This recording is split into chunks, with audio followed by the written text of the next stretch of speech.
சில நேரங்களில் வாழ்க்கை நம்மை அமைதியாக உடைத்துவிடும். ஒரு சிறிய பெண் தன் பாட்டியிடம் கண்ணீருடன் சொன்னாள், பாட்டி, நான் எதிலும் வெற்றி பெற முடியவில்லை. என்னால் எதுவும் சரியாக ஆக முடியவில்லை. அவள் குரலில் சோர்வு இருந்தது. கண்களில் நம்பிக்கை இல்லாத நிலை இருந்தது. பாட்டி எதுவும் பேசவில்லை.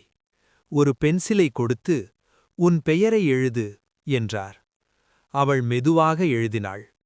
அடுத்த நொடியில் பாட்டி அந்த பென்சிலை 2 துண்டாக உடைத்தார். அவள் அதிர்ச்சியடைந்தாள்.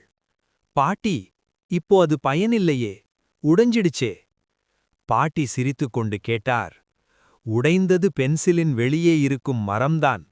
அதன் உள்ளே இருக்கும் கரு உடைந்திருக்கிறதா? அவள் கவனமாக பார்த்தாள். இல்லை, அது இன்னும் எழுத தயாராக இருந்தது. பாட்டி மெதுவாக சொன்னார், வாழ்க்கை உன்னை உடைக்கலாம். சில மனிதர்கள் உன்னை காயப்படுத்தலாம். சூழ்நிலைகள் உன்னை சோதிக்கலாம்.